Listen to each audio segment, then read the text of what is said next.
건강대학병원의 가정의학과 교수로 계시고 저희 A라이브에 뉴트리 키즈 촬영도 같이 하셨던 분이십니다. 근데 그 무엇보다 사실 계속 공부를 해나가시는 분이라 박사님은 당연하지만 네, 학회에 논문을 계속 기고하실 수 있다고 건강에 대한 변화나 다양한 현상들에 관심이 많으시다는 내용이고 오늘 질문해 주시면 너무너무 네, 친절하고 또 그리고 깊이 있는 내용으로 답변해 드릴 예정입니다. 한아름 교수님 네, 자리에 모셔보도록 하겠습니다. 네, 초대해 드리겠습니다. 네, 목소리 들릴까요? 네, 잘 네, 잘 들려요. 반갑습니다. 저 6회 들려요. 한 명은 재웠고요. 2명은 재우는데 실패했고요. 다행히 2명은 커서 지금 자기 할 일 하고 있고 스스로 잘 예정입니다. 저는 오늘 이제 저도 관심이 많았고 실제 저는 늦둥이가 있어서 또 40 넘어서 늦둥이를 보게 돼서 아이들 건강, 엄마 건강 관심이 누구보다 많은 사람 중에 하나입니다. 그래서 이런 강의가 저한테도 공부할 수 있는 기회가 됐던 것 같습니다. 이제 건강한 엄마의 조건을 한번 보고요. 건강한 엄마가 뭘 해야 되는지 어떤 영양소가 필요한지 보고 또 더 관심 있는 건강한 아이의 조건에 대해서 보고 또 아이에게 필요한 것들은 무엇인지를 한번 살펴보도록 하겠습니다. 이거에 대한 연구도 되게 많아요. 그러니까 엄마의 모습이 아이의 미래의 모습이다. 정말 선택하지요. 근데 실제로 엄마, 특히 부모가 생활 습관 자체가 야식을 먹는다거나 음주 아니면 TV를 많이 보는 집안이라면 또 아이들이 비슷한 모습으로 커나갑니다. 그래서 결국에는 우리가 아이들을 우리 부모가 원하는 모습으로 키우기를 원하죠. 근데 이제 부모가 바라는 아이는 이렇게 좀 잠도 잘 자고 운동도 좀 잘하고 공부도 좀 잘했으면 좋겠고 뭐 여러 가지로 두루두루 갖췄으면 좋겠지요. 하지만 부모가 지금 바라보고 있는 아이는 뭐 요즘 코로나라 조금 덜하긴 하지만 감기, 비염 달고 사고 어렸을 때부터 아토피 그리고 늦게 자고 늦게 깨고 그다음에 체력장에서 원활한 성적을 얻지 못하고 또 밖에서 나가서 노는 것보다 스마트폰이나 TV 그런 거를 많이 하고요. 또 학습에는 집중력이 떨어져요. 이런 것들이 지금 현재 우리 아이의 모습이 또 아닐까 싶습니다. 그래서 걱정이 많이 되시죠. 저는 아이의 건강 이전에 건강한 엄마의 먼저 모습이 있어야 된다고 생각을 합니다. 그럼 건강한 엄마의 모습은 어떨까요? 건강한 신체는 기본입니다. 아무리 정신적으로 건강하려고 하더라도 건강한 신체가 받쳐주지 않으면 우리 아시잖아요. 짜증 많이 나고. 그래서 여러 가지가 두루 갖춰야 되고 특히 건강한 신체와 정신을 바탕으로 아이가 뭐가 필요한지 아이가 어떤 어떠한 상태인지 아이에게 필요한 영양소는 무엇인지를 적절하게 알아서 공급을 해줘야 되겠죠. 그래서 보면 여러 가지를 두루 갖춰야 되는데 물론 유전적인 건 우리가 또 어떻게 할 수가 없어요. 그러나 환경적인 거, 우리의 생활 습관은 우리가 교정이 가능합니다. 일단 약이 되는 식사를 한번 볼까요? 일단 당지수가 낮은 탄수화물을 많이 먹으라고 합니다. 근데 이제 당지수가 낮다는 건 이런 거예요.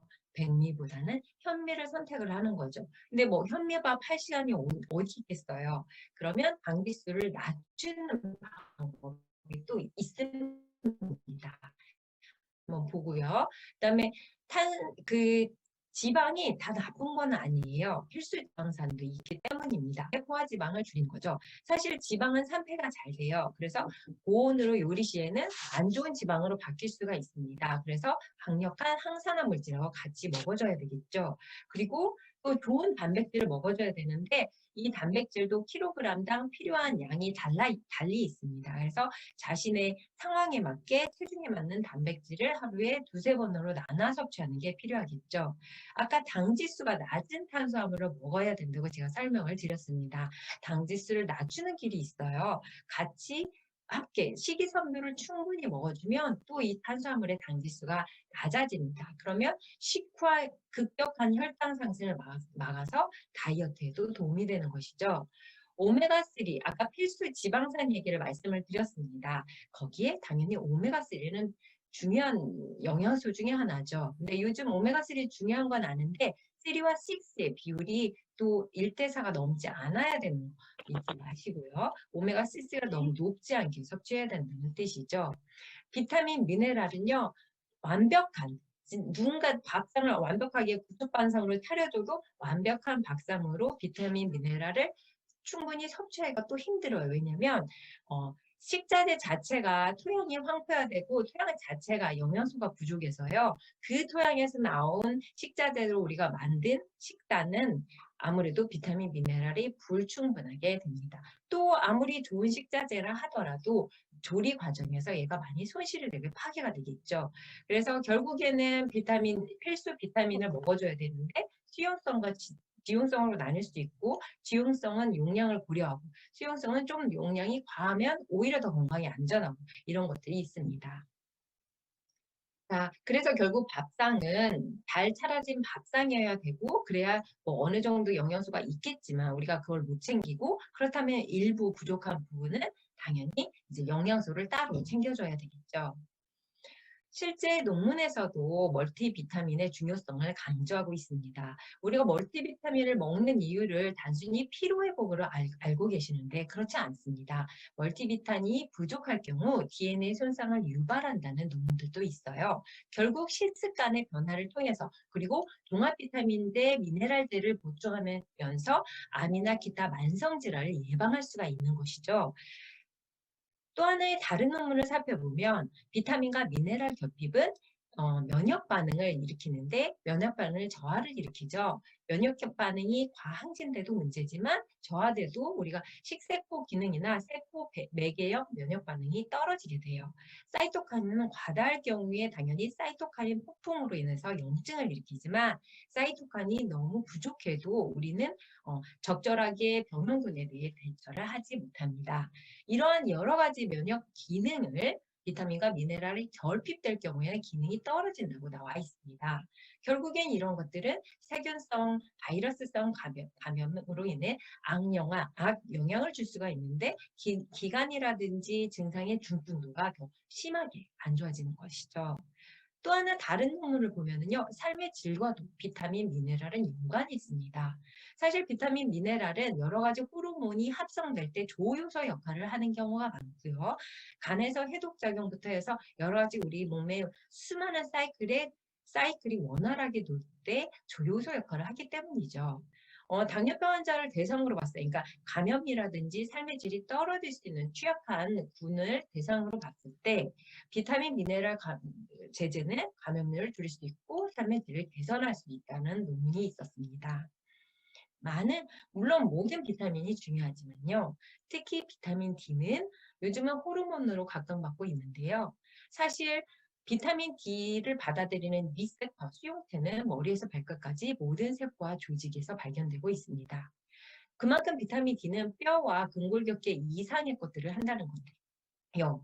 그래서 비타민 D는 내분비 기전, 칼슘 조절 능력으로 인한 내분비 기전 외에도 자가분비 기전을 통해서 유전자까지 조절한다는 것이죠. 결국 비타민이 부족할 경우에는 레닌 안지오텐신 시스템을 통해서 혈압 조절이 잘 안 되고요. 일부 암이긴 하지만 전립선암, 유방암 등의 일부 암의 예방 효과도 있는데 그 비타민 이제 이거예요. 비타민 D를 충분히 먹으면 암이 예방된다는 게 아니고 암이 걸리는 환자들을 대상으로 혈액 검사를 했더니 죄다 비타민 D가 결핍되었다는 거죠. 결국 비타민 D의 결핍은 일부 암과 연관성이 있다는 게 밝혀지고 있습니다. 그 외에도 대사증후군이라든지 당뇨, 고혈압 등의 만성 질환의 위험을 증가시킨다고 또 나와 있죠. 근데 비타민 D는 복용 자체가 중요한 게 아니고 혈중 농도를 정상으로 유지하는 게 중요한데요. 비타민 D는 100 이상이 될 경우 독성을 유발할 수가 있고요. 그 아래에는 어떠한 위험을 유발하지 않습니다. 흔히 권장량이 800에서 1000인데 사실 800에서 1000을 매일 먹어도 꾸준히 먹어도 정상을 넘기가 좀 힘들어요. 그만큼 우리나라 사람들은 햇볕을 싫어하고 햇볕 노출이 여름 빼고는 부족한 나라이기 때문이고요.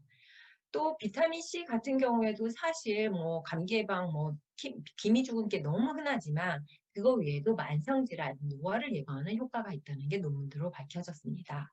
비타민 C 아주 고농도로 그러니까 정맥 주사할 경우에는 암세포를 에이포토시스, 고사시키는 효과도 있습니다. 물론 이제 비타민 C를 오랄, 이제 복용했을 경우에는 그런 항암 효과는 없지만요. 여러 가지 만성 질환을 예방하는 효과가 있다라는 거죠. 실제 비타민 C는 피로 회복 이상의 것이 있는데 예를 들어 대사증후군, 뭐 중성지방이 높고 좋은 콜레스테롤, 고밀도 콜레스테롤이 떨어지고 뭐 복부둘레가 올라가는 그 대사증후군 발생과 비타민 C의 부족은 연관이 있다라는 거죠. 비타민 C의 보충을 꾸준히 했을 때 항산화, 항염작용을 통해서 대사증후군이 개선되었다는 논문도 있습니다. 비타민 C는 혈흡수를 도와주는 것뿐만 아니라 백혈구의 식세포 작용, 식작용 등을 도우는데 백혈구라는 게 결국 외부의 그 바이러스나 세균을 죽이는 작용을 하잖아요. 근데 이 기능이 개선된다는 것과 우리가 만성피로 하는데 사실 만성 부신피로 증후군이 정확한 용어인데요. 부신이 적절한 역할을 하지 못할 경우엔 부신에서 생성되는 여러 가지 호르몬들이 제대로 합성되지 못해요. 그러면 우리가 만성 피로부터 해가지고 여러 가지 그 급성이나 만성 스트레스에 대처하는 능력이 떨어지고요. 뭐 혈당이 간혹 올라갈 수도 있고 붓거나 여러 가지 증상들이 동반될 수 있는데 이런 부신에서 나오는 호르몬이 적절하게 합성되기 위해서는 또 비타민 C가 필요하다고 해요. 간이 페이스 1과 페이스 2를 통해서 해독작용이 있는데요. 이럴 때 비타민 C는 조효소 역할을 하고요. 뭐 여러 가지 바이러스나 세균 감염, 질환의 개선은 뭐 다 아실 거라고 생각합니다. 비타민 C가 피부 건강에 중요한 건 누구나 다 알고 있는데 사실 우리가 콜라겐을 직접 먹어주는 경우도 있지만 비타민 C를 고농도 섭취함으로써 콜라겐 합성을 유도하는 경우도 있습니다. 그렇고요. 이제 여기 비타민 중요한 건 다 아셨을 거라고 생각합니다. 그런데요, 우리의 몸의 만성 질환, 뭐 아토피, 뭐 여러 가지 피부 질환뿐만 아니라 면역의 교란이죠. 면역이 저하되거나 과항진되는 여러 가지 만성 질환뿐만 아니라 전신적인 나중에 성인병 질환도 장에서 유래된다는 거가 굉장히 많은 논문을 통해서 밝혀지고 있는데요. 사실 장 자체가 단순히 뭐 영양소를 흡수하고 아니면 배출을 하고 이러한 것뿐만 아니라 우리 몸의 70% 이상의 면역은 장에 존재한다고 하거든요. 또 장, 뇌, 축이 연결되어 있어서 우리가 만성 스트레스 받으면 장이 나빠지지만 장이 나빠질 경우에는 뇌의 여러 가지 호르몬 축이 밸런스가 깨진다는 것이죠. 결국엔 유산균은 장 건강뿐만 아니라 전신 건강을 위해서 필요한 건데 유산균은 장내 균총을 유해균과 유익균의 비율을 조절해 주는데요. 당연히 유익균의 비율을 높게 조절해 주는 것이죠. 그것뿐만 아니라 감염성 대전 증후군의 개선을 도와주고요. 또 바이러스 세균 감염의 중증도를 개선해 주고 있고 일부 만성 피부 질환을 개선하는 효과가 있습니다.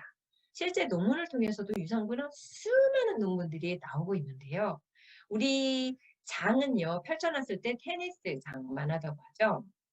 그 정도로 높은 장 점막에 그 육모세포의 맨 끝에 빌라이가 깨져버리면 우리는 내독소와 외독소의 흡수를 다 해버리는 거죠.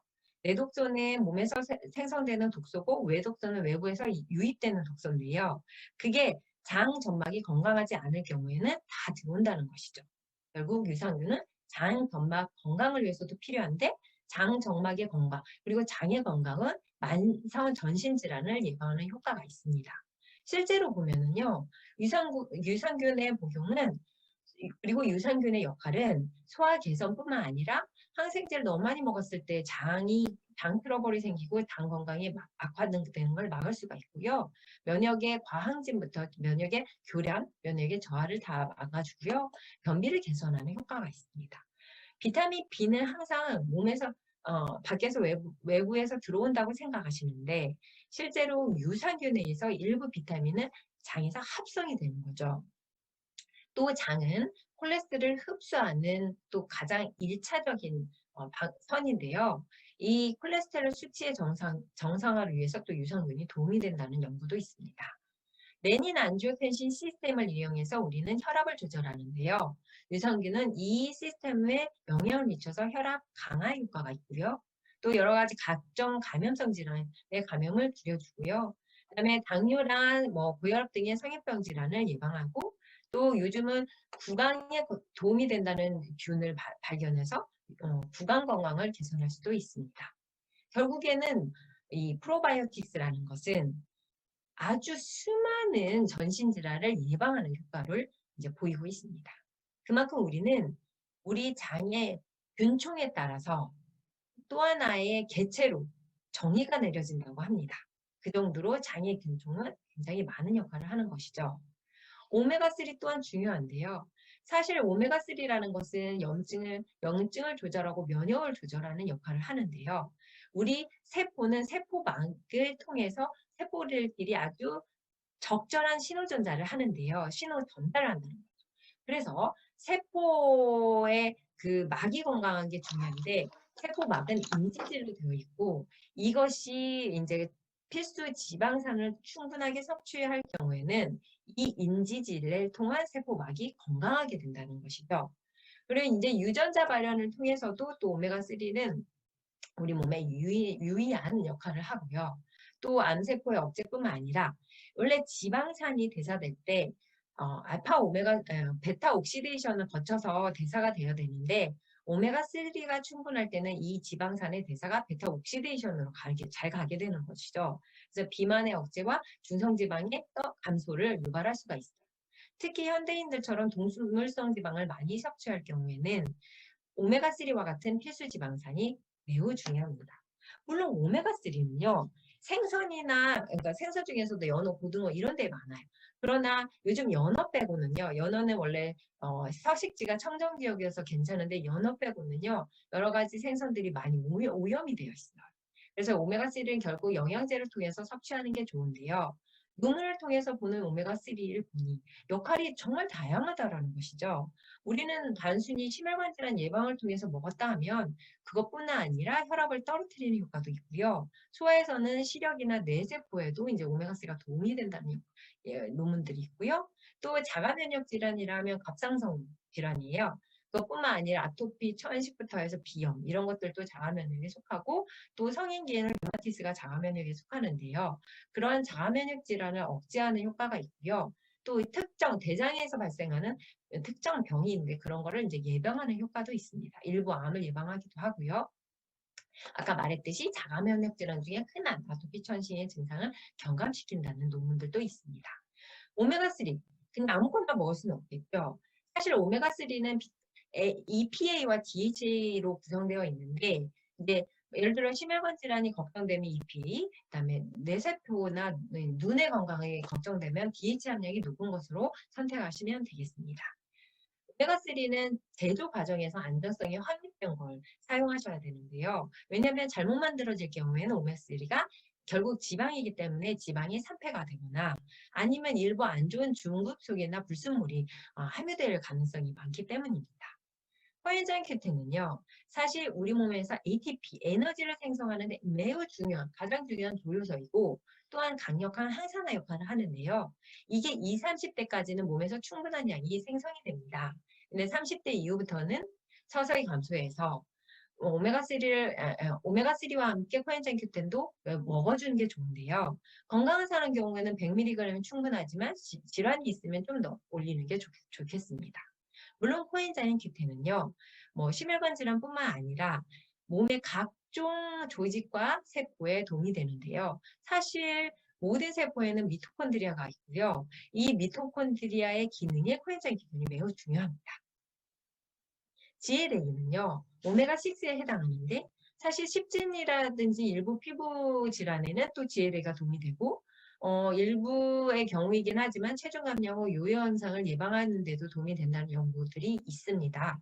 근데 이제 이 오메가6에 해당하니까 오메가6 GLA만 단독 섭취할 게 아니라 오메가3와 병행하시는 게 좋겠습니다. 실제 현대인들은요, 어쩔 수 없이 지방이라든지 포화지방이요, 마가린이라든지 이러한 안 좋은 지방을 섭취할 길이 많은데요. 그러한 안 좋은 지방들은 아라키도닉 애시드를 통해서 우리 몸속에 미세한 만성염증을 유발합니다. 우리가 급성염증은 우리가 느낄 수 있는 염증인데요. 만성염증은 우리가 못 느끼는. 근데 혈액검사이나 아니면 그 분자 레벨에서 느낄 수 있는 미세한 염증을 얘기를 하는데 이런 것들이 잘 발생하고 그러한 식습관에는 또 GLA가 도움이 된다고 나왔습니다. 또 요즘 각광받고 있는 루바르프류 추출물입니다.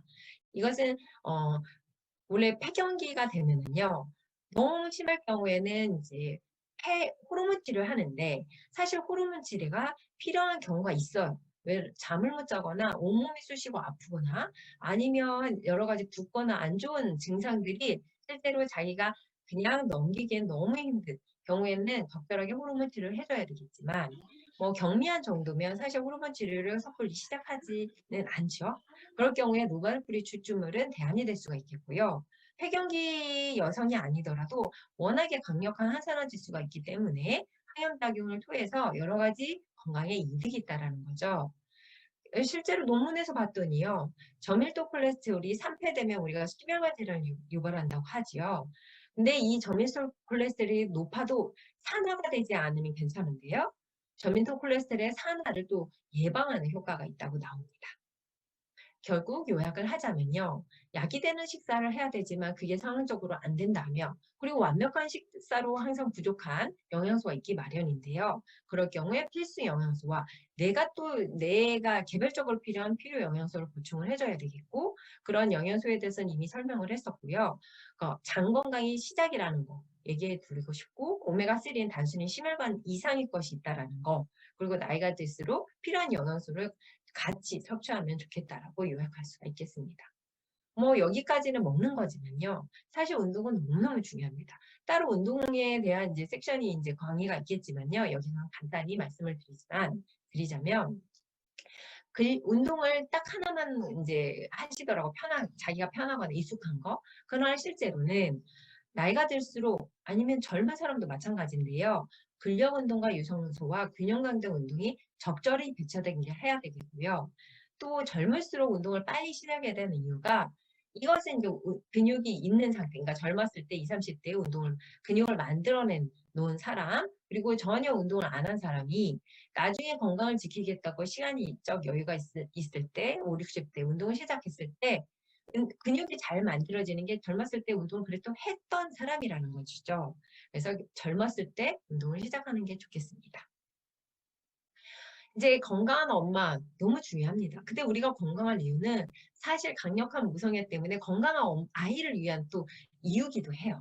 그러니까 건강한 아이는 또 어떠한 조건을 갖춰야 될까 한번 살펴볼게요. 건강한 아이는요. 너무 빨리 성장해도 안 되고 너무 천천히 성장해도 안 됩니다. 너무 빨리 성장한다는 건 결국에는 조기 사춘기거나 아니면 성도숙증 뭐 이러한 것이 아니더라도 나중에 최종 키가 작을 수 있기 때문입니다. 그래서 성장 곡선의 적절한 위치에 있어야 되겠고요. 남아나 연하나 이제 성장 곡선이 있고 또 여러 가지 요즘은 매체들 통해서 인터넷이나 이런 걸 통해서 적절한 성장 속도를 우리가 바로 알아볼 수가 있습니다. 그 외에도 건강한 아이를 위해서는 질병이 없어야 돼. 왜? 질병이 있으면 일단 약을 많이 먹어야 되겠고, 약 자체는 또 장 건강을 파괴시키고 각종 면역 교란을 일으키는 거죠. 뭐 약은 사실 필요악이 되는 거죠. 근데 또 약을 먹고 애가 아프면 또 못 먹게 되고, 못 먹게 되니까 또 여러 가지 질병이 생기는 거죠. 그래서 질병이 없어야 되는데 요즘 아이들은 아토피, 천식, 알러지뿐만 아니라 뭐 여러 가지 두통이 있어요. 심지어 어린 나이에도 편두통이 생길 수도 있고요. 또 장이 안 좋은 경우도 하다 하죠. 장이 안 좋아서 감염성 대전 주문이 아니더라도 배앓이를 자주 하게 되고 실제로 초등학생이 비만이고 지방간인 경우도 많은데 혈압이 높고 혈당이 높은 경우도 있고 심지어 콜레스테롤이 올라간다는 여러 가지 보고들이 있습니다. 이것들은 여러 가지 주의력 결핍과 그다음에 학습 장애를 유발하게 되죠. 아이들의 면역은 성인 면역하고 똑같은데 사실 아이들 면역은 지금 성숙 단계에 있기 때문에 여러 가지 면역이 충분하게 원활하게 성숙할 수 있도록 우리가 도와줘야 되겠습니다. 물론 모든 면역은 자연 면역과 핵심 면역으로 생기는데요. 자연 면역은 1차적으로 가리지 않고 1차적으로 방어한다는 것들이고 여러 가지 백혈구나 대식세포가 그 역할을 하겠고요. 흑점 면역은 2차적으로 그러니까 우리가 기억을 하는 거. 한번 알았던 것을 나중에 다시 그 병원균이 침투해도 우리가 이겨낼 수 있다라는 거죠. 이러한 여러 가지 면역 기관이 있는데 이 면역 둘 다 아이들은 좀 취약해요.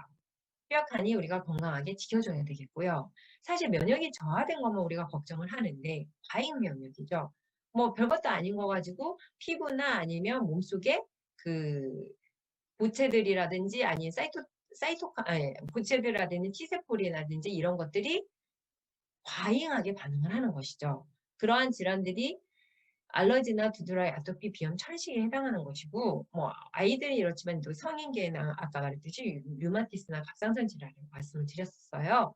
결국에 면역의 저하도 과잉 면역도 안 좋은 면역 균형이 필요한 단계겠죠. 근데 이렇게 중요한 면역이 왜 깨질까요? 물론 계절적인 것도 이유가 있겠지만 사실 환경적인 게 더 크겠죠. 유전적인 것도 빠질 수가 없어요. 유전적으로도 아토피 천식 부모가 있으면 아이들은 아토피 천식을 앓을 확률이 좀 높아지거든요. 근데 그 외에도 수면 부족이라든지 스트레스, 그리고 음식은 이제 특히 내 아이한테 안 좋은, 맞지 않는 음식이 있을 뿐더러 모든 아이한테 맞지 않는 음식이 있겠죠? 그런 음식들. 그리고 비만인 거. 비만인 거가 건강하지는 않아요. 오히려 더 건강에 해롭죠. 면역 저하도 있고 면역 교란도 있는 거죠. 그리고 유성적인 생활 습관. 여기서는 비위생적인 생활 환경이라고 했지만 너무 유생적인 생활 환경도 오히려 아이의 아토피나 천식을 유발한다는 연구들도 있습니다. 그러니까 적절한 생활 환경 이런 것들이 중요하겠습니다. 밀가루에 알러지 있는 아이들이 있는데요. 실제 밀가루가 아무리 뭐 유기농이라 하더라도 글루텐이란 단백질을 함유하고 있는데 이 글루텐이 단백질 성분이기 때문에 또 알러지를 유발할 수 있는 원인이라 합니다. 그러니까 밀가루를 먹고 좀 탈이 나는 아이들은 배앓이를 한다거나 뭐 두드러기나 이런 피부 반응이 있는 아이들은 밀가루 음식을 좀 철저히 배제를 해야겠죠. 근데 이제 또 면역이 교란되는 것 중에 하나가 설탕인데 설탕은 면역을 저하시킨다고 나옵니다. 그리고 또 여러 가지 가공식품엔 첨가물이 들어있는데 이 첨가물도 작은 소량, 그러니까 식품 처약 그 규정상 허용되는 범위 안에 있는 안전한 용량이라 하더라도 특정 아이들에게는 그게 알러지를 유발할 수 있다는 거죠. 그리고 아까 아이들도 마찬가지로 장이 일단 모든 건강에 기본이 됩니다. 내 장 건강을 해치는 습관을 통해서 장 건강이 무너지고 깨지면 또 면역이 교란되는 효과가 있는 거죠. 결국 아이는 여러 가지를 스스로 선택해. 왜? 아이가 나중에 부모 품을 떠나고 뭐 학동기만 돼도 부모 품을 떠나버리잖아요. 스스로 선택할 수 있게 아이에게도 중요성을 학습시켜야 되겠습니다. 건강한 식사가 기본인데요.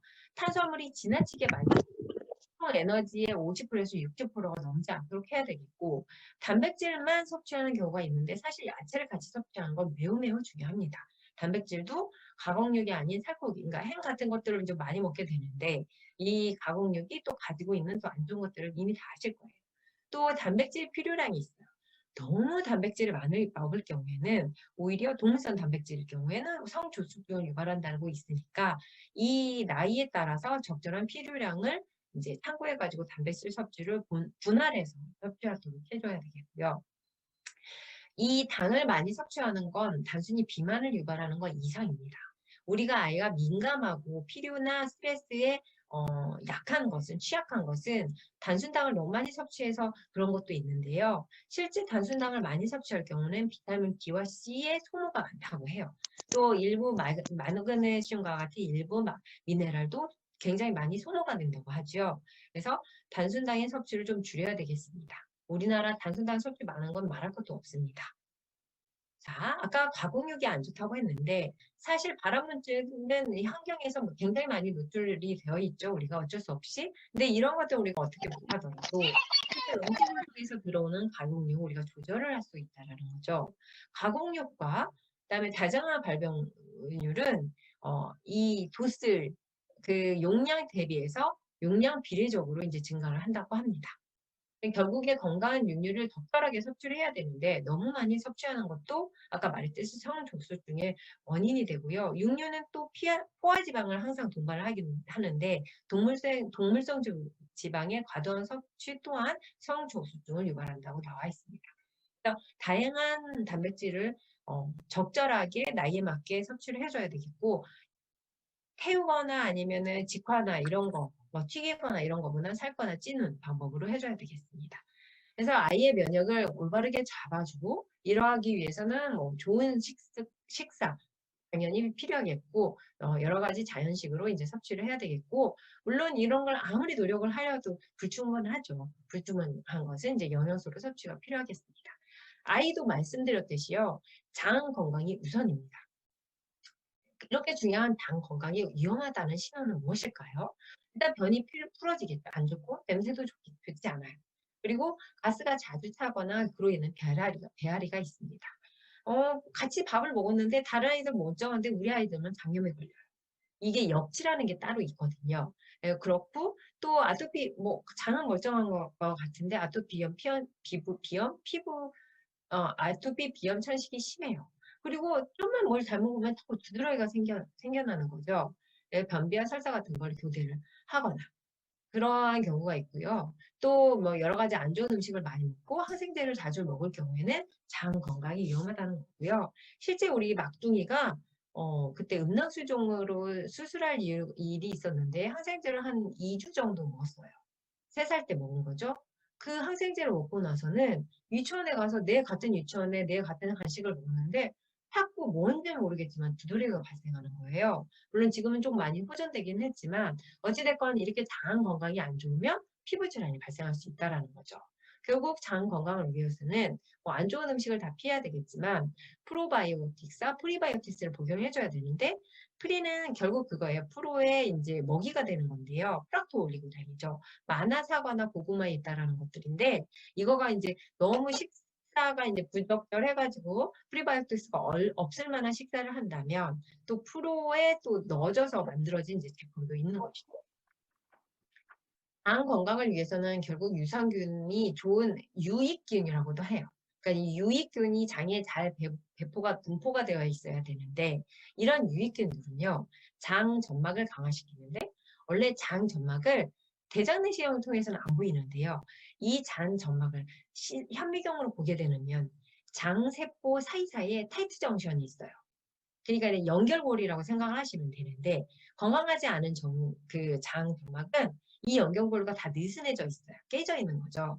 그러면 외부에 들어있는 흡수되면 안 되는 물질들이 이 깨져 있고 넓어진 이 타이트 정션을 통해서 다 들어와 버리는 거예요. 그럼 이런 외부 물질이 우리 몸속에 교란을 일으켜요. 그러니까 외부 물질이 있으니까 우리 몸의 면역이 과항진되는 거죠. 그래서 장의 건강은 아까 말했듯이 두드러기나 아토피나 천식에 굉장히 그 기분이 되는 것 중에 하나입니다. 그 밖에도요.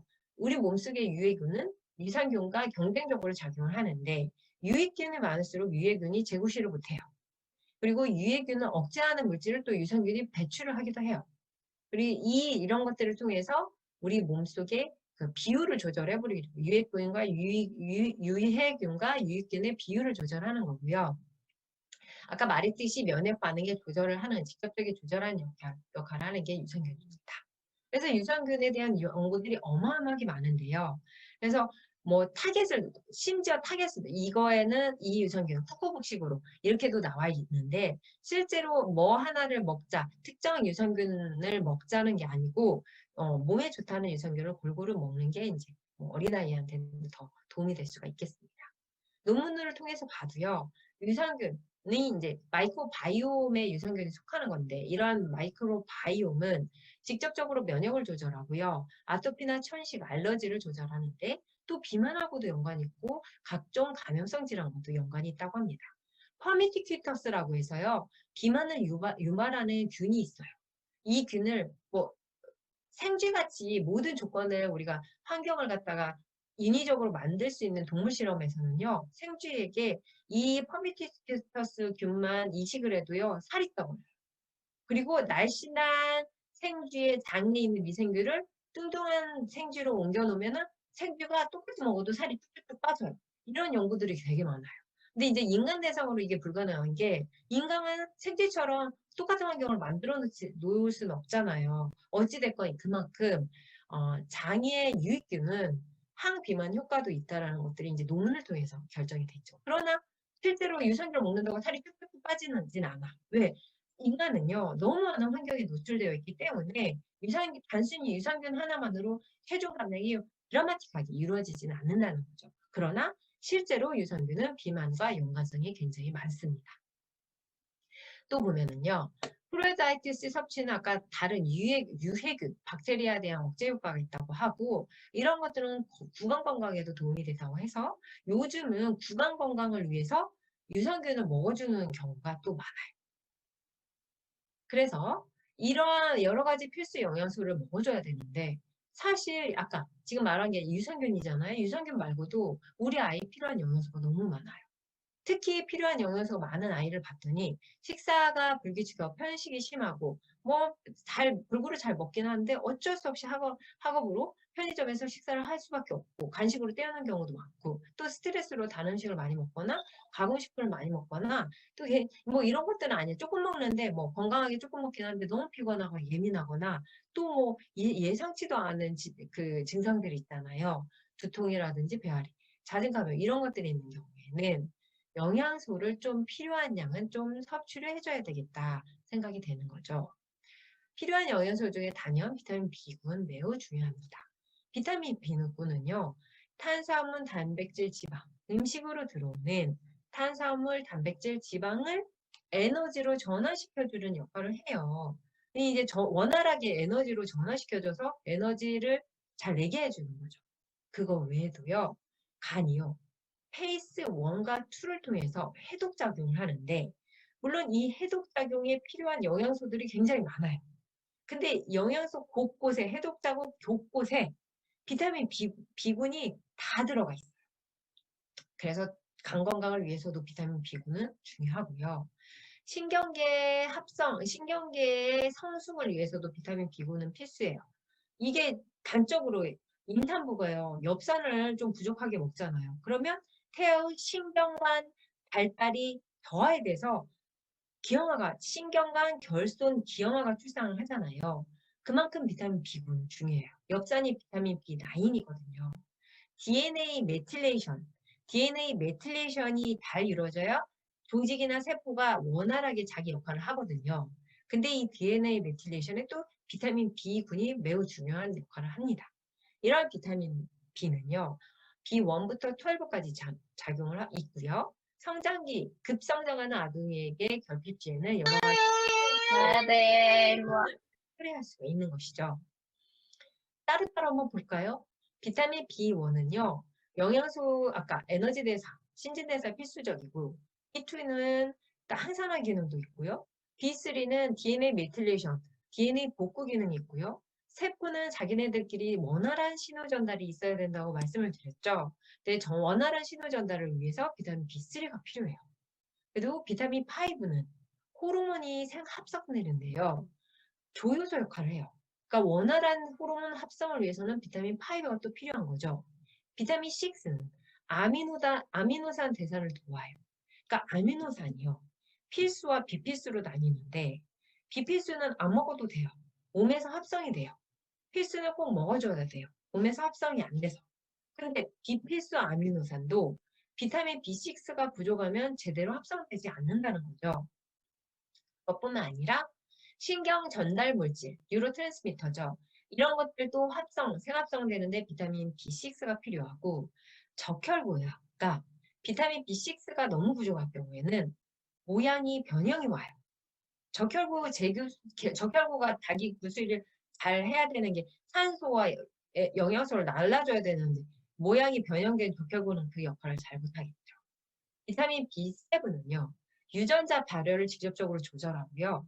비타민 B9, 아까 말했듯이 세포, 신경, 그 성장에 중요한 역할을 하고 또 얘도 아미노산 대사에 필수적이고요. 적혈구가 백혈구가 성숙되고 생성되는데 엽산이 또 필요해요. 비타민 B12도 마찬가지예요. 엽산과 6가 부족한 경우에는 알 수 없는 빈혈도 생긴다는 거죠. 그것뿐만 아니라 DNA 메틸레이션을 관여하기 때문에 DNA가 자기가 원하는 역할, 생성을 하기 위해서는 비타민 B12가 필수적이고요. 혈관을 딱딱하게 만드는 원인 중에 하나가 또 호모시스테인인데 이 호모시스테인이 너무 적어도 안 되고 너무 많아도 안 돼요. 다 비타민 B12가 부족할 경우에 너무 많거나 적게 되는 거죠. 의외로 비타민 B군은 많은 역할을 합니다.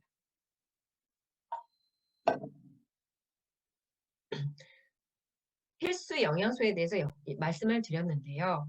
아까 뭐 비타민 B군만 중요하겠어요. 비타민 A 같은 경우에는 피부 건강이나 눈 건강에 도움이 되고, 비타민 E는 강력한 항산화. 또 얘 비타민 E의 특징이 다른 비타민의 환원을 도와요. 환원된다는 건 그러니까 이미 이제 제 역할을 못하는 비타민이 또 강력한 항산화 작용을 할 수 있도록 도와주는 게 비타민 E거든요. 이러한 필수 비타민들은 논문을 통해서도 나왔는데 어린이의 폐 기능을 또 원활하게 성숙시키는 데 역할을 한다는 거죠.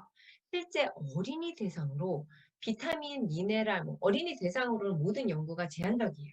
안전한 연구만 시행될 수 있고, 그래서 이 어린이 대상 연구가 많지 않아요. 근데 그 와중에서도 어린이 대상으로 해서 여러 가지 연구들을 찾아보니 이러한 필수 비타민들은 폐 기능에도 영향을 미치더라는 것이죠. 그것뿐만 아니라 화상을 입은 아이들을 대상으로 얼마나 상처 치유나 그러니까 피부 건강에 도움이 되는지를 본 연구가 있었는데, 비타민 E와 C 그리고 미네랄 중에서도 아연을 통해서 화상 입은 아이들이요 얼마나 상처가 빨리 치유되는지 봤더니 실제로 상처 치유 기간이 줄었다라는 거죠. 그만큼 피부나 상처에 도움이 많이 되는 거예요. 염증에 도움이 된다는 것이겠죠. 자, 이렇게 여러 가지 우리가 알고 있는 거 이외에도 우리가 학동기에 비만인 경우 많다고 말씀을 드렸잖아요. 근데 단순 비만 이외에도 비만인 아이들이 혈압이 높고요. 콜레스테롤 높고 또 인슐린 저항성으로 혈당이 약간씩은 높다는 거죠. 근데 이런 미라인 영양소가 또 이러한 대사성과 연관이 있어요. 봤더니 미량 영양소의 상태에 따라서 이러한 지표들이 또 안 좋아지고 만성염증이 올라가는 것이죠. 그리고 이것뿐만 아니라 철분이라든지 비타민, 아연은 낮을수록 인슐린 저항성이 높아지고요. 인슐린 저항성이 높아지면 혈당이 올라갈 수 있죠.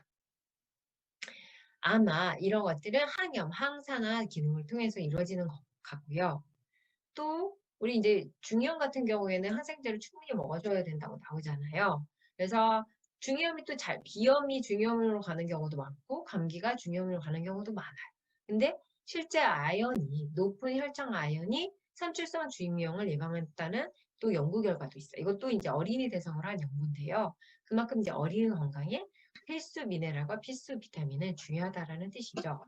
필수 비타민 미네랄에는 지금까지 소개된 것 이외에도 베타카로틴도 있고, 그다음에 C도 있고, 또 셀레늄도 있는데 이런 필수 비타민과 이 셀레늄은 천식과도 연관이 있었다는 거예요. 왜? 천식 발생의 감소와 연관이 있었는데 셀레늄은 강력한 항산화 효과가 있어요. 셀레늄이 유기셀레늄과 무기셀레늄으로 나뉘는데 둘 다요. 어차피 몸속에서 작용을 하려면 셀레노 프로테인으로 변형이 되어야 되는데요. 셀레노 프로테인으로 전환이 되는 확률이 무기셀레늄이 훨씬 높아요. 90% 이상이거든요.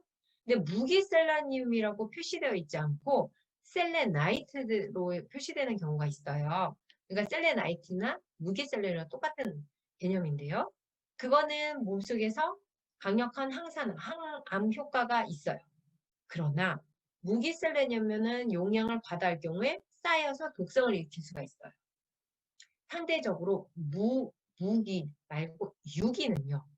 셀레노시스테인이라고 표기가 되는데 셀레노시스테인은 효보셀레늄이라고 하기도 하고요. 셀레노시스테인은 우리 몸속에서 독성을 일으키지 않아. 좀 과량 복용에도 독성을 일으키지 않지만 이게 아까 우리 몸속에 작용을 하려면 셀레노 프로테인으로 전환이 돼야 되는데 이 전환되는 비율이 좀 떨어져요. 그러니 그러니까 그 몸 상태에 따라서 선택을 하시는 게 좋겠죠. 이런 게 있겠고요. 또 아이들 건강에 오메가3 매우 중요해요. 세포는 자기네들끼리 긴밀하게 신호 전달을 해야 되는데 이 신호 전달이 세포막을 통해서 이루어져요. 결국 세포가 제 기능을 수행하려면 세포막이 건강해야 되고 세포막은 인지질로 구성되어 있는데 필수 지방산이 많을수록 인지질로 구성된 세포막이 건강해져요. 그래서 어린 아이들한테도 오메가3는 중요하죠. 그 외에도 오메가3는 강력한 항염 효과가 있어요. 우리 몸은요, 콕스와 록스라는 기전을 통해서 염증이 유발돼요. 진통 소염제를 먹으면 콕스가 억제가 돼요. 너무 좋죠. 근데 진통 소염제는 콕스를 억제하면서 콕스가 또 있는 위점막에도 있고 여러 가지 관절이나 이런 데도 있거든요. 진통 소염제가 콕스를 억제하면서 위점막이 망가지거나 아니면 뭐 혈관이 안 좋아지거나 그럴 수가 있다는 거예요. 근데 오메가3는 단순히 콕스만 선택적으로 억제하지 않고요. 콕스와 록스를 가장 윗단계에서 억제를 해요. 그래서 항염 효과가 있는 거거든요. 그러니까 근본적인 염증의 가장 윗단계에서 억제를 하니까 염증 효과가 있지만 아까 진통소염제처럼 완전 선택적으로 염증을 눌러버리는 것과 같이 빠르게 신속하게 항염 효과는 나타나지 않겠죠. 그러니까 우리가 지금 뭐 염증이 아주 심하고 급성염증이 아주 심할 때는 그리고 통증이 너무 심할 때는 진통소염제를 먹는 게 맞겠지만 전반적으로 미세한 만성염증을 잡기 위해서는 오메가3를 먹어줘야 된다는 거죠. 그거 외에도 위점막 보호 기능이 있고 신장의 리듬을 잘 조절해주는 기능이 있다고도 하고요. 혈액 응고나 혈소판의 혈소판이 원활하게 집합되지 않으면 피가 멈추질 않고 너무 심하게 집합이 되면 혈관이 막히죠. 그러니까 이러한 것들을 적절하게 조절을 해주고요. 또 알러지 반응을 좀 낮춰주고 여러 가지 스테로이드 생성부터 해가지고 호르몬 합성에 또 조절에 역할을 한다는 거죠. 근데 이제 이 오메가3도요. EPA와 DHA로 나뉘는데 만약에 뇌나 눈 조직의 건강을 더 챙기고 싶으면 DHA 함량이 높은 걸로 신장 혈관 건강, 염증, 혈액 응고에 더 도움이 되고 싶으면 EPA가 더 많은 걸로 이제 선택을 해주시면 좋겠습니다. 실제 아이 건강에 오메가3가 얼마나 도움이 되는지를 보는 논문이 있었는데요. 일부 증상이긴 해요. 모든 증상을 개선시키지는 못했지만 과잉행동 주의력 장애가 있는 어린이에서 일부 증상이 여러 가지 충분한 오메가3와 비타민 E를 같이 섭취했더니 좋아졌더라. 근데 오메가3에는 항상 비타민 E가 일부 섞여 있는데 비타민 E가 말했듯이 다른 영양소의 산화를 방지해준다고 했잖아요. 그래서 이제 같이 넣는 경우가 많거든요. 근데 이렇게 했더니 뭐 일부 해석이긴 하지만 증상이 개선됐더라라는 것들이고요. 또 비타민 D 또 중요한 게 하죠. 아까 말했듯이 비타민 D는요. 비타민 D 리셉터 수용체가 머리에서 발끝까지 다 있기 때문에 단순히 칼슘 농도를 조절하는 것 이상이에요. 자가 면역 기능에 도움이 되고요. 세포의 성장과 조절, 호르몬의 조절, 그다음에 각종 면역 질환, 그다음에 일부긴 하지만 전립선 유방암이나 대장암 등의 예방 효과가 있다고 나와요. 근데 이게요, 우리나라처럼 여름 빼고는 일조량이 충분하지 않은 국가에서는요, 여름 빼고는 비타민 D 혈중 농도가 낮다고 보시면 되겠고요. 결국 영양제로 이제 섭취를 해줘야 되는데, 사실 여름에도요, 자외선 차단제를 이렇게 받거나 아니면 그늘로 다니거나 노출이 없으면 비타민 D가 부족하게 되는 것이죠. 그래서 결국에 어린아이들도 학업으로 인해서 야외 활동을 못하거나 아니면 이제 엄마들이 피부를 왜 아이들도 자외선 노출되면은요, 그 색소 침착이 아주 열 개도 있고요, 주근깨도 나올 수가 있어요. 그래서 자외선 차단제를 당연히 아이들한테도 바르도록 권하는데 이렇게 뭐 활동도 밖에 나가면 자외선 차단제 활동도 밖에서 잘 안 하게 되는 경우에는 비타민 D가 결핍될 수밖에 없다라는 거죠. 혈중 농도를 잴 수 있는 유일한 비타민이기도 해요. 그래서 30 미만이면 이제 부족하다고 평가를 하는데요. 검사 없이도 겨울에는 당연히 보충을 해줘야, 특히 요즘 같은 시절에는 보충을 해줘야 되겠고, 그다음에 아이들의 비타민 D 권장량을 이제 그 식약청에서는 400에서 600으로 권장을 하고 있지만 여러 논문에서 1세 미만 영아에서도 하루에 2천만 넘기지 않으면 위험하지 않다라고 나왔었고요. 나이와 그다음에 혈액 검사를 통해서 필요량을 보충해 주는 게 더 정확하다고 나와 있습니다. 물론 당연히 아이들한테 비타민 D 수치 보자고 혈액 검사를 할 수는 없겠죠. 그러면 이제 일일 권장량 비교주시면 되는데요. 일부 연구에서는요, 11kg 아이에게 1000을 먹였어도 1년 내내 먹였어도 오히려 최적으로 유지할 수가 있었고 전혀 높지 않았고 800보다 더 좋았다라는 연구들도 있고요. 그래서 뭐 1000까지는 안전하게 먹일 수가 있겠습니다. 비타민 C도 또 아이들한테 도움이 되는데요. 사실 아까 말했듯이 그 결합 조직이 손상이 잘 되는 아이들이나 아니면 그 피부 탄력이라든지 이런 거를 위해서도 비타민 C는 필요하겠고 사실 음식이나 뭐 여러 가지 각종 채소나 과일로 섭취를 하려고 하더라도 워낙에 파괴가 잘 되기 때문에 좀 그렇습니다. 또 중요한 것 중에 하나가 성장기 아이들에게 칼슘이겠죠. 칼슘은 근데 우리가 꼭 성장기 아이에게만 필요한 건 아니에요. 그러니까 단순히 뼈 건강을 위해만 필요한 게 아닌 게 근육 수축과 이완을 도와주기도 하고 신장의 리듬에도 영향을 미치고요. 신경의 전달 다국에도 영향을 미치고 효소들이 활성화되려면 우리 몸은 각종 회로들이 효소를 통해서 이제 돌아가고 있는데 이 효소들의 활성화를 위해서 또 칼슘이 필요해요. 근데 뭐 우유에 알러지가 있거나 아니면 유제품을 못 먹는 아이들, 뭐 우유나 유제품을 조금만 먹거나 아니면 급성장하는데 그거에 적절한 권장량이 채워지지 않는 아이들은 따로 먹어줘야 되는 게 왜냐하면 칼슘이 부적절하게 섭취가 될 경우에는 우리 몸은 급사할 수도 있어요. 그러니 혈중 칼슘 농도는 매우 중요해요. 아무리 안 먹어도 뭐 우유를 단 한 방울도 안 먹어도 혈중 칼슘 농도를 유지하기 위해서 우리는 어디에서 갖다 빼다 쓸까요? 뼈에서 빼다 쓰는 거예요. 그러니까 칼슘을 적절하게 섭취하지 않으면 뼈에서 칼슘을 갖다 빼다 써서 혈중 칼슘 농도를 맞추는 거죠. 안 먹어도 우리는 죽지 않아요, 칼슘은. 왜? 뼈에서 갖다 쓰면 되니까. 대신 뼈가 건강해지지 않는다는 거죠. 아이가 빠르게 성장할 때 뭐 칼슘을 대충 먹어주면 나중에 이제 골다공증이 올 수 있고 성인기 뭐 이런 것들이죠. 철분도 중요해요. 근데 이제 철분은 사실 육류만 매일매일 주기적으로 건강에 좋은 육류, 삼겹살 이런 거 말고요. 살코기를 해서 적절히 먹어준다면 따로 보충할 필요는 없어요. 근데 뭐 요즘은 고기도 안 먹고 생선도 안 먹고 뭐 햄만 조금 먹고 이런 경우도 있잖아요. 그럴 경우에는 또 적절한 양이 필요하겠죠. 아연 같은 경우에는요.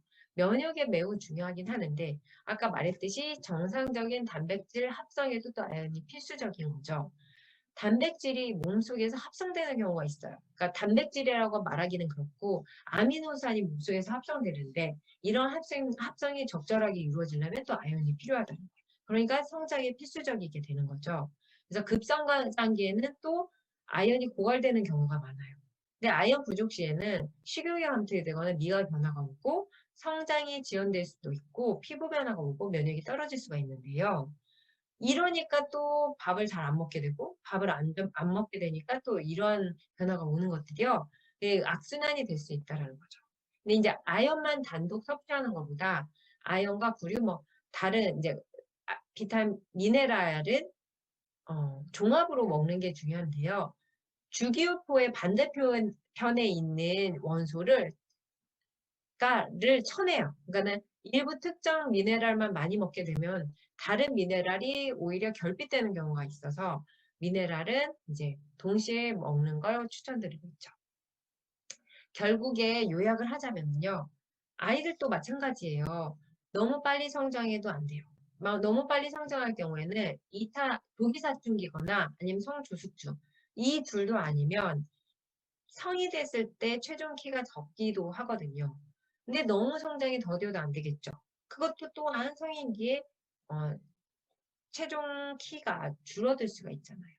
그러니까 이제 너무 빨리 성장한지 너무 늦게 성장하지는 하는지는 성장 도표에 이 대입해보면 바로 나오거든요. 키하고 나이하고 이렇게 딱 대입해보면 바로 나오거든요. 그래서 평균 안에 있으면 괜찮은데 그거가 아니면 이게 그냥 관리만 해서 될지 아니면 적극적인 치료가 필요할지 병원을 방문해서 이제 봐보는 게 좋을 것 같고요. 검사는 뭐 검사까지만이니까요. 만으로 10세까지는 이제 검사가 도움이 되기도 하고요. 그렇게 해서 성장 적절한지 지켜주시고요. 봐주시고요. 지켜봐 주시고요. 그다음에 식사는 뭐 당연히 말할 것도 없고 아이의 건강은 건강한 장에서 비롯되고 또 아무리 완벽하게 우리가 식단을 챙길 수도 없지만 아무리 완벽한 식사에도 비타민, 미네랄 부족할 수 있으니까 챙겨주시고 오메가3는 생선으로 충분하게 섭취 못합니다.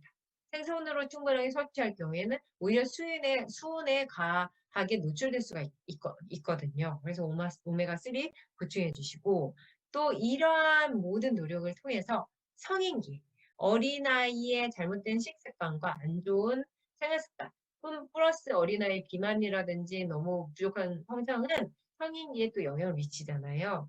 성인기 질환의 씨앗을 만들어주지 않도록 해주시고 그러기 위해서는 운동 반드시 필요합니다.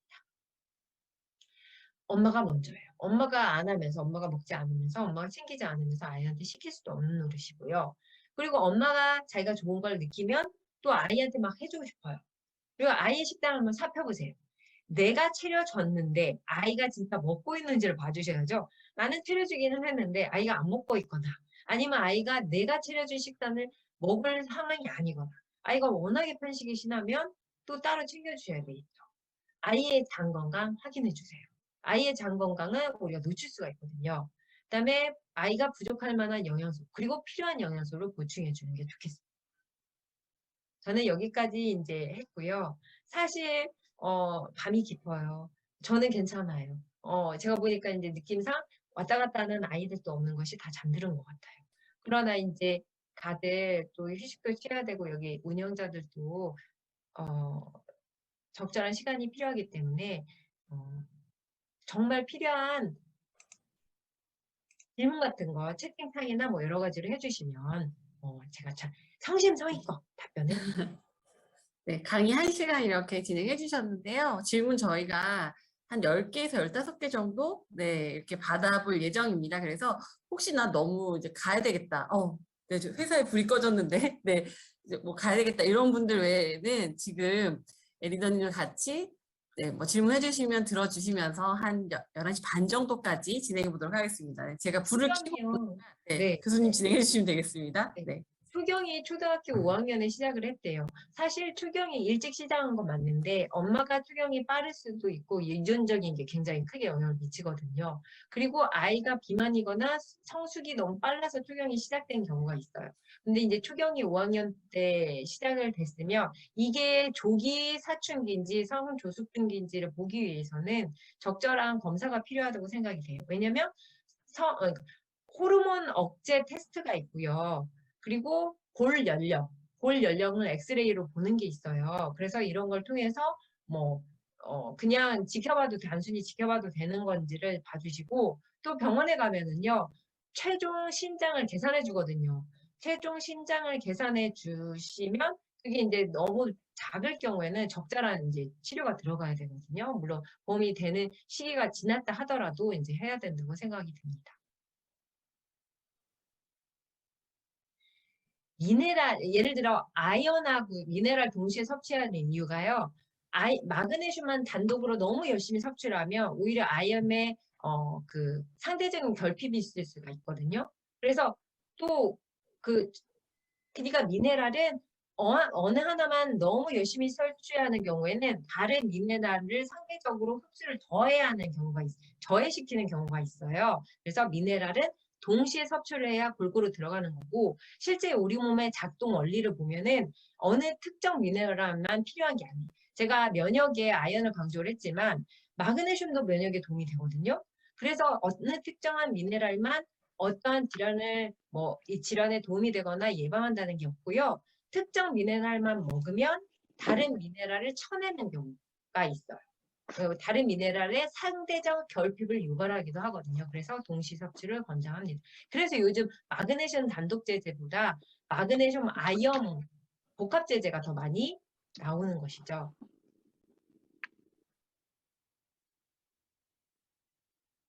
비타민 D 주사로 맞는 경우가 있어요. 왜냐면 비타민 D가요, 지용성이라서 매일매일 섭취를 하지 않아도 쌓이니까 D를 주사로 맞는 경우가 있어요. 주사의 장단을 말씀드리면 비타민 D 주사를 맞으면은요, 편해요. 안 먹어도 3개월간 그냥 혈중 농도가 웬만큼 높게 지속이 돼요. 근데 대신 혈중 농도가 갑자기 높아졌다가 이렇게 플랫을 이루거든요. 근데 이제 이완이면 매일매일 먹는 걸 까먹지 않고 귀찮지 않고 뭐 비타민 D 같은 경우는 소화장애를 유발하지도 않으니까 이왕이면 저는 먹는 거를 추천드립니다. 초등학교 4학년짜리가 사마귀, 물론 뭐 면역이 떨어지면 사마귀가 생긴다는 그런 썰이 있는데요. 그렇지 않아요. 사마귀는 번져요. 왜냐면 아이들이 무의식 중에 이렇게 사마귀를 만졌다 이렇게 하거든요. 그래서 피부과 가가지고 내 아이라 레이저 치료를 할 수 있을지 모르겠지만 원래는 이제 사마귀는 피부과에서 레이저 치료를 하잖아요. 어떤 문제는 아니에요. 그러니까 걱정하지 마시고요. 채식주의 아이는요, 당연히 단백질이 필수예요. 단백질하고 비타민 B군. 왜냐면 비타민 B군이 야채에 들어있다기보다 동물성 식품에 많이 들어있거든요. 비타민 B군의 결핍, 그리고 단백질의 결핍이 더 우려가 되고, 칼슘 같은 경우도요, 너무 채식을 많이 하면 칼슘 흡수를 저해버리거든요. 그러니까 채식주의자 아이는 막 강압적으로 동물성 음식을 먹게 할 필요는 없고 부족할 수 있는 거 있잖아요. 비타민 B군, 미네랄, 칼슘, 비타민 B군, 그 다음에 단백질 같은 것을 챙겨서 먹이도록 해야 되겠죠. 꼭 필요한 영양소요. 필수 영양소. 필수 영양소에 뭐가 들어가냐면요. 비타민하고요. 종합 비타민하고 종합 미네랄하고요. 필수 영양소에 필수 지방산이 들어가요. 필수가 붙은 영양소를 드시면 되겠어요.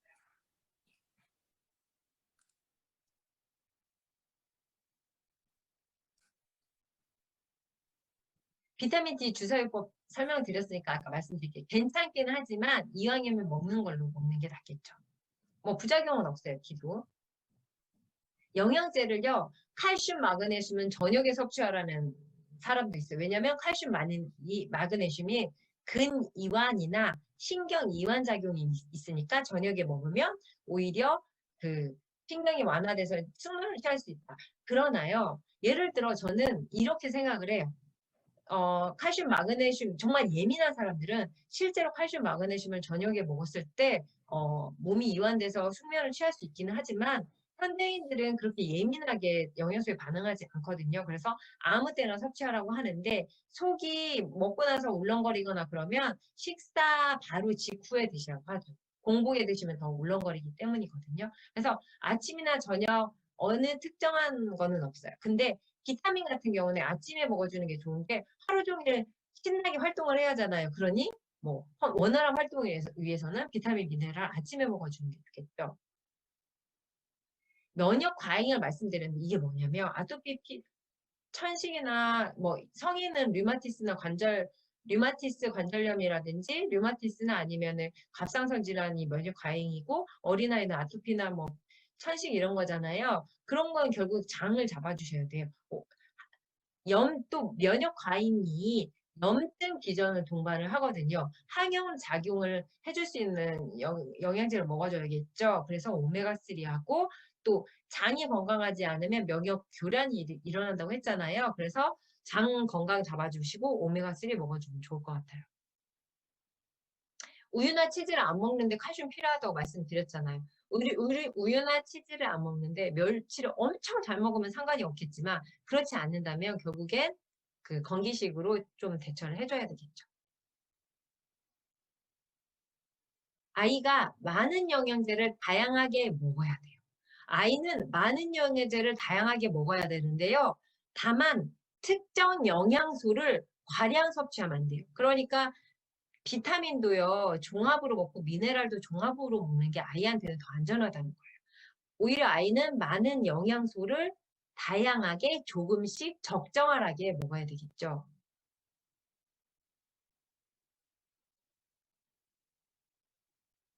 아이들 현미 식사 해도 돼요. 아이들한테 현미 식사는 당연히 더 중요해요. 다만 뭐 꼭꼭 씹으라고 해야겠죠. 왜냐면 현미가 소화가 잘 안 되니까.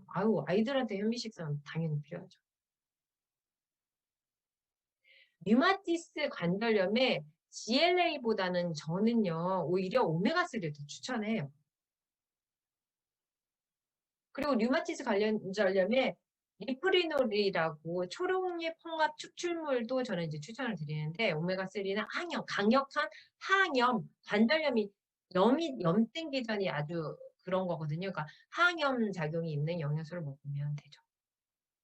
틱 증상은 사실 그 스트레스나 유전적인 게 커요. 그리고 또 일부는 일시적으로 왔다가 또 없어지는 경우가 흔하거든요. 근데 이 틱 증상에 또 어떤 영양소가 딱 좋다 이렇게 말씀드릴 수는 없어요. 그냥 두루두루 챙겨주시는 게 좋지 않을까요? 왜냐면 아이가 정신적으로 그러니까 뭐 틱 증상이 있다라는 것은 신체적으로도 건강하지 않을 가능성이 있거든요. 유아 탈모 있는 어린아이들은 사실 유아 탈모가 왜 생겼는지 진짜 탈모인지를 봐주시고 그냥 머리숱이 적은 게 아니고 진짜 탈모인지를 봐주시고 원형 탈모는 아닐 거예요. 그냥 유아 탈모는 전반적으로 탈모가 있는 것 같은데 그냥 두루 챙겨주세요. 단백질부터 해가지고 두루 그냥 챙겨주시는 게 좋을 것 같아요.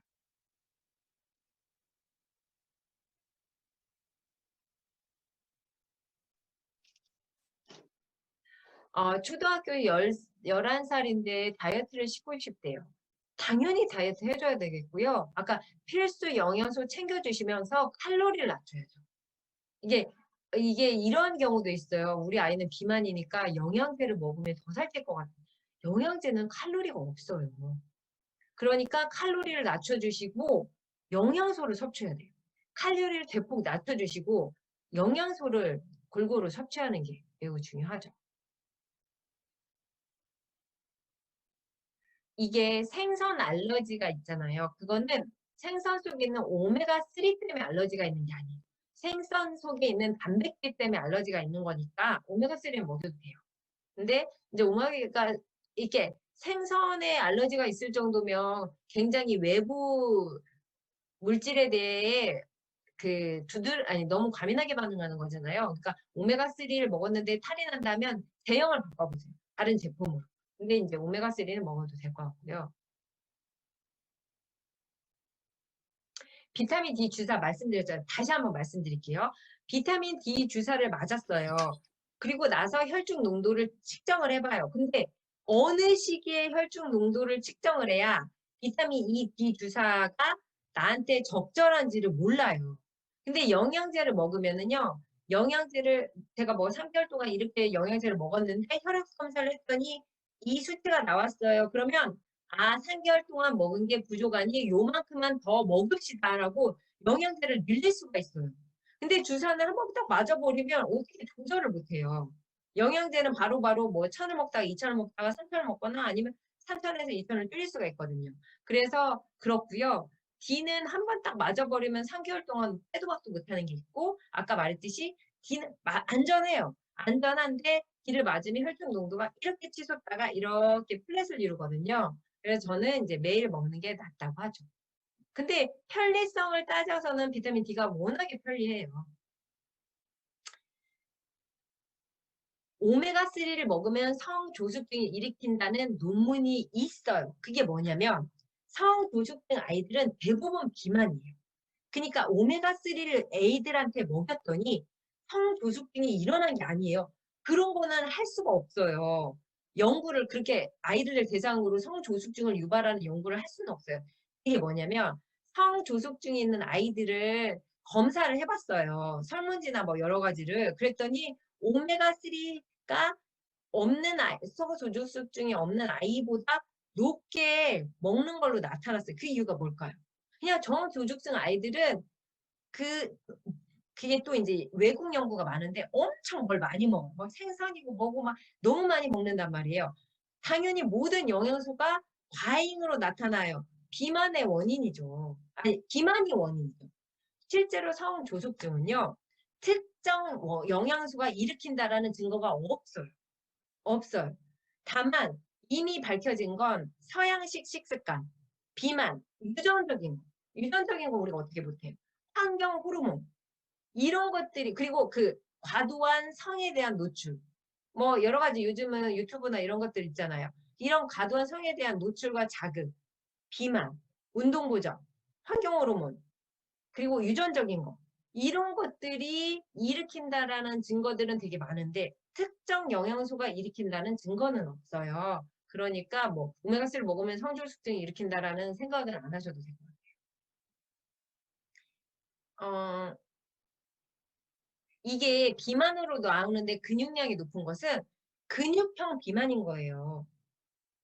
당연히 근육형 비만은 근육량을 유지하면서 살을 빼면 좋겠지만 살이 빠질 때 근육이 유지되기는 건 너무 힘들어요.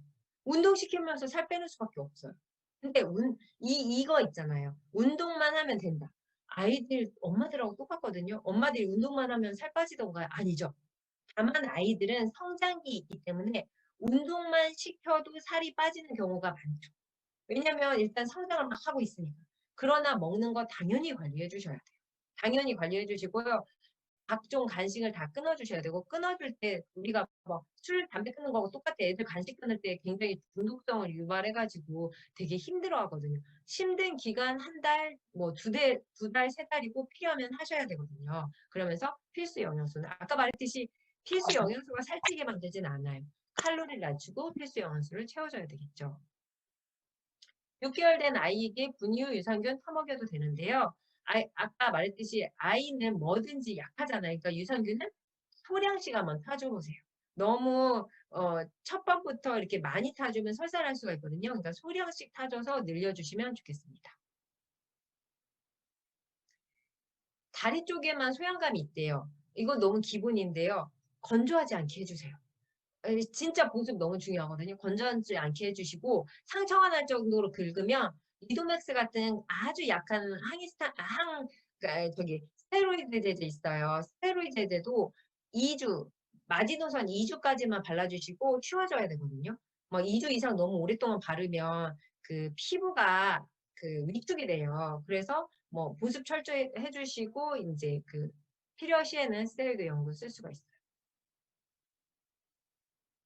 사실 코피는요, 코점막이 약하고 아이가 습관적으로 코를 후빌 수도 있고요. 그래서 건조한 실내 잡아주시고 또 아까 모세혈관이라든지 점막 건강을 위해서 비타민 C 같은 거, 그래 점막 건강에 도움이 되는 유산균이나 그런 걸 먹을 수 있는데 사실 코피 예방을 위해 어떤 특정 영양소를 먹으세요 라는 거 너무 약간수고 그렇게는 아니고 그냥 필수 지켜주시면 좋을 것 같아요.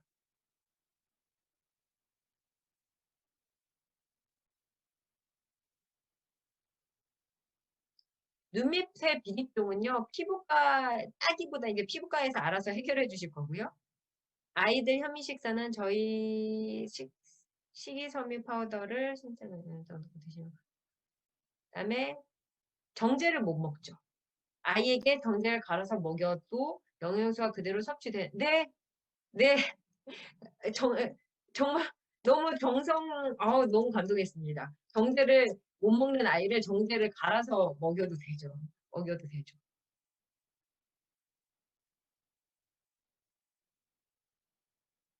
이게 병원에 가서 두드러기 검사를 하는데 이 병원이 보통 뭐 30종 그렇게 하거든. 99종 검사하는 데도 있어요.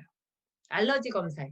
99종 하는 병원이 있거든요. 피 검사로 하는데 그 검사를 해보면 두드러기를 유발하는 음식을 피할 수 있고요. 아까 말했듯이 갑자기 두드러기가 생기는 경우는 지금 당장 뭘 잘못한 게 아니라 예전에 뭔가 생기지 않거나 뭐 이런 것들이 있잖아요. 그러니까 장 건강 챙겨주시고 그다음에 오메가3 같은 거 먹어주고 그렇죠.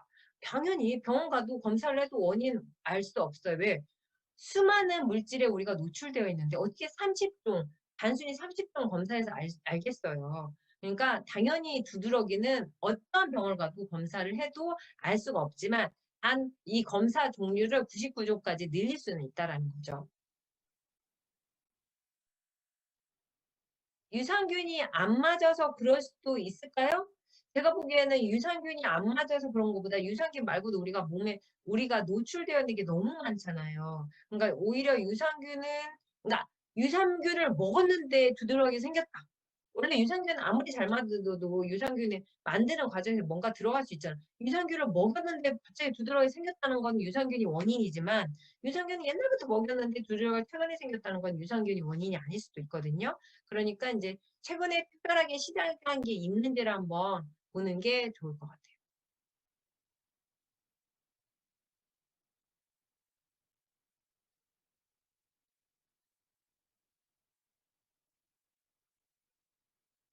이게 16개월 변비래요. 사실 변비는 우리 성인하고 똑같아요. 수분 섭취. 그다음에 야채 많이 먹고 식이섬유 많이 먹고 그다음에 골고루 먹고 그러니까 왜 야채만 많이 먹어도 사실 변비가 생기거든요. 유산균도 먹이고 그런데 이 유산균이요. 어떤 아이들은 유산균이 오히려 변비를 심하게 원래 당연히 유산균이 변비에 좋죠. 설사에도 좋지만 근데 유산균은요. 변비보다는 설사에 더 탁월해요. 그러니까 유산균을 먹었을 때 변비가 전혀 개선이 안 된다면 유산균을 바꿔 먹여보는 것도 도움이 돼요. 일단 기본적인 건 해주시고요. 야채 많이 먹고 수분 섭취 많이 해주시고 기본적인 건 해주시는데 이제 그렇다는 거죠. 실제 저는요. 변비가 좀 심한 사람 중에 하나인데 유산균이 변비에 도움이 되지 않고 오히려 제가 설사할 때만 도움이 됐었거든요. 아이가 비염하고 천식이 있대요. 당연히 유산균 도움이 되고요. 오메가3도 도움이 된다고 생각을 합니다. 그리고 비타민 C도요. 항히스타민 효과가 있거든요. 아세요? 우리가 비염 천식이 있으면 항히스타민 기본적으로 먹는데 비타민 C는 또 항히스타민 효과가 있어요. 그러니 아까 유산균하고 오메가3 챙겨주라고 했지만 그것만 챙기라는 것은 아니었어요. 그러니까 뭐 종합 비타민, 미네랄 챙겨주시고 유산균, 오메가3 챙겨주셔야 되겠죠. 만 6세인데요. 어른 거를 갈아서 먹이면 근데 이제 어른 용량과 아이 용량이 조금씩은 다르거든요. 근데 이제 꾸준히 계속적으로 종합 비타민, 미네랄 먹이실 거잖아요. 그러면 권장 용량을 지켜주는 게 좋겠죠. 그래서 아이 거로 먹여주는 게 좋을 것 같습니다.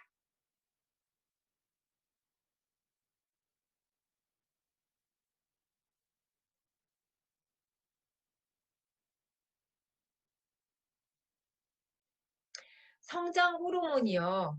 성장 호르몬 원료가 되는 영양소가 있는 건 아니에요.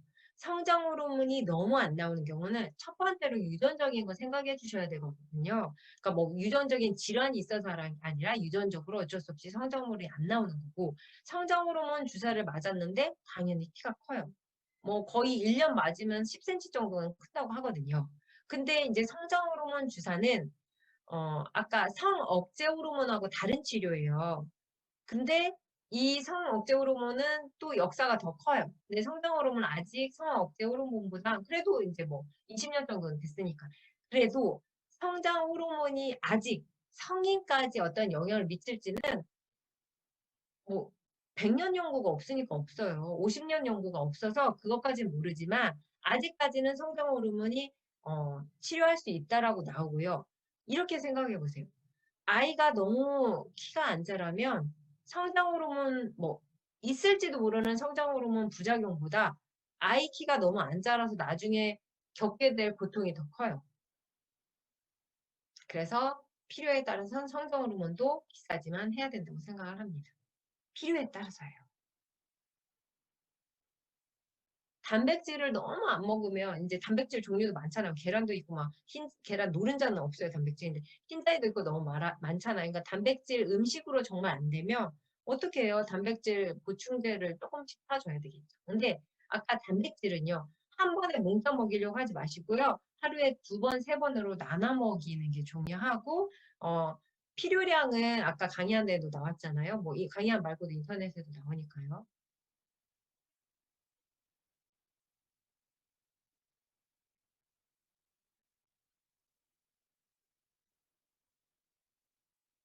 올해 초5인데 165래 남자애. 과체해진 거 빼고 아픈 것이 없는데 척추측만이 운동시켜 주셔야죠. 척추측만 굉장히 위험합니다. 척추측만이 생기는 동시에 나중에 성인기에는 척추측만하고 전혀 별개의 것들이 생겨요. 두통, 뭐 소화불량, 그 이상한 것들이 생기니까 당연히 운동을 통해서 교정해 주시는 게 좋겠습니다. 아이들도 요즘 필라테스 하잖아요. 항주숙증 주사 맞을 때 일부 의사들은 뭐 어떤 뭐 칼슘 먹지 말라고 하고 뭐 먹지 말라 피할 게 없어요. 성조숙증 주사를 맞잖아요. 주사 맞는 동안에는 오히려 피가 안 자라요. 뼈도 오히려 뼈 밀도가 약해진다고 나왔거든요. 왜냐면 이게 성 호르몬을 다운시키는 거라서 오히려 성장이나 아니면 뼈가 약해지는 경우도 있어요. 물론 주사가 딱 끝나면 멈추지만 그러니까 오히려 필수 비타민, 미네랄은 권장 용량을 먹어주는 게 좋다고 생각합니다. 과할 필요는 없지만.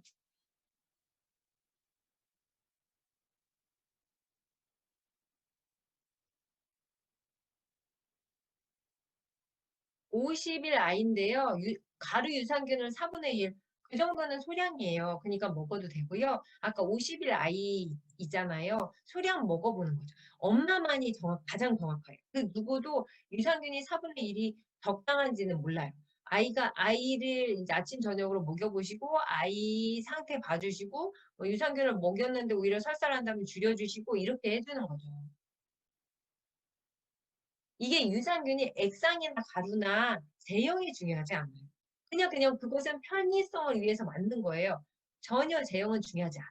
다만 우리 아이한테 필요한 용량이 어느 정도인가를 보는 건데 너무 과하면은 그러니까 아이는 아직 그러니까 너무 과하면 오히려 설사를 할 수가 있고 그 설사만 하는 거지 줄여주시면 바로 이제 좋아지니까요. 그렇게 해서 적절한 용량을 엄마가 맞춰주시는 게 좋겠습니다. 오메가3 알러지 반응으로 호흡 불편.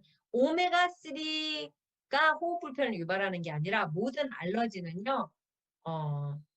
근데 알러지는 호흡 불편을 유발하지 않아요. 아나필락식스로 갈 때 호흡이 불편하게 시작하지 알러지는 단순히 피부 반응이라든지 반응에 속하는 거고 호흡이 불편할 정도면 그건 알러지 이상일 거지. 그러는 건 알러지 반응이라고 안 하거든요. 근데 오메가3가 호흡을 불편하게 유발한다기보다 모든 외부 물질에 대해서 과민하게 반응하면 그럴 수도 있겠죠.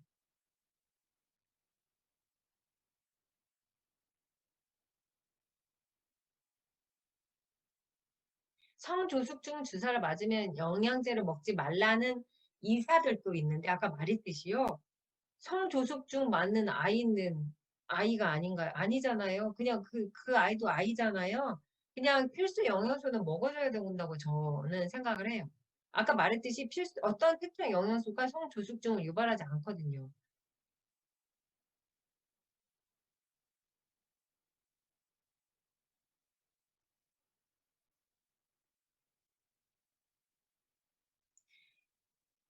비만이 되고부터 오메가3를 먹었더니 코피가 너무 쏟아지고 안 먹으면 코피가 안 나는데 그럴 수 있어요. 왜냐면 오메가3가요. 또 어떠한 그 작용을 하면 성인기에 심혈관 질환 있는 사람들한테 오메가3를 먹이는 이유 중에 하나가 그 피떡을 좀 잘 안 생기게 만들거든요. 그러니까 정말 예민한 경우, 진짜 혈관이 약한 경우에는 오메가3를 먹으면 워낙에 피를 묽게 하니까 이게 이제 코피가 더 날 수도 있어요. 그런 경우에는 오메가3를 안 먹이는 게 낫겠죠.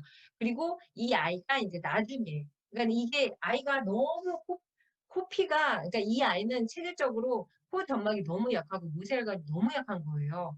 그러니까 이 오메가3에도 그렇게 반응을 하는 경우가 있거든요. 그래 이제 이런 경우에는 나중에 성인이 돼서 오메가3를 먹이는 게 좋겠죠.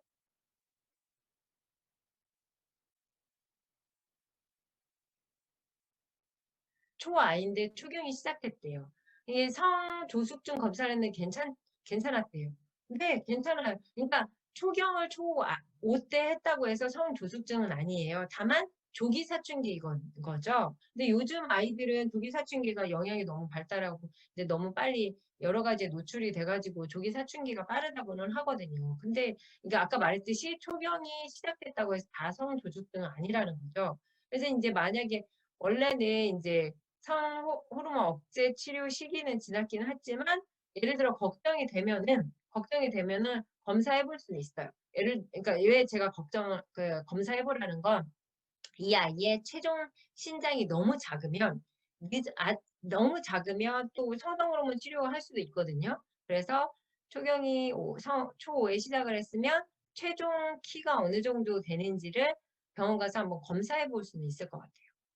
성인 당뇨 필수 영양제. 성인 당뇨에는 정말 영양제 많이 필요해요. 기본적으로 종합 비타민, 미네랄, 비타민 C 따로, D 따로, 오메가3 따로, 유산균 따로. 왜냐면 성인 당뇨는 평생 약을 드셔야 되고, 당뇨 약을 먹을 때 비타민 B군은 결핍이 일어날 수 있고요. 또 성인 당뇨 합병증으로 신경 손상이 유발될 수 있고, 신경 손상에 도움이 되는 영양제 아까 제가 설명드렸잖아요. 그래서 당뇨 환자들은 오히려 영양소를 잘 섭취해야 된다고 저는 생각을 합니다. 교수님 보시고 두 개만 딱 하시고 정리를 하시면 좋을 것 같습니다. 지금 거의 11시 반이 다 돼서 네. 두 개. 이게 네, 그걸로.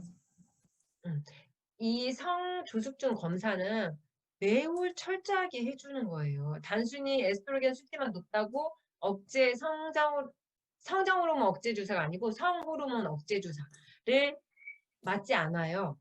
아까 뼈 나이, 골 연령도 보고 그다음에 호르몬 억제 검사가 또 따로 있거든요. 그 검사에서 일정 수준 이상이 나와야만 그 치료에 들어가요. 그러니까는 어차피 치료 가이드라인이 다 명확하게 있고요. 다시 검사를 하라는 것은 아까 말했듯이 성호르몬 억제 치료 말고 성장호르몬 치료가 필요할 수도 있고 또 다시 검사해서 최종 키가 작으면 더 빡시게 관리해줘야 되거든요. 그래서 검사는 해볼 필요는 있을 것 같아요. 너무 시기가 늦었어도.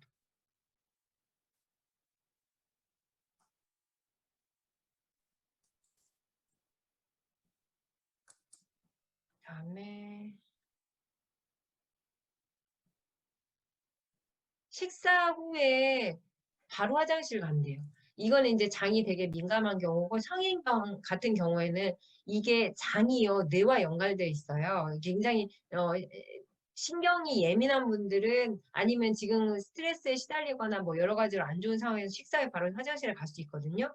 물론 유산균 하나만으로 다 되는 건 아니에요. 근데 장 점막도 유산균 하나로만 되는 게 아니에요. 글루타민이라는 아미노산도 필요하고 초유 성분도 필요하고 유산균도 필요하고 오메가3도 필요하고 그런 거죠. 그러니까 두루 장 건강 지켜주시고 아까 말했듯이 너무 식사 후에 바로 화장실 가거나 아니면 과민성 대장 증후군이 심하면 적절하게 약물 치료도 해주면 도움이 될 거라고 생각이 됩니다.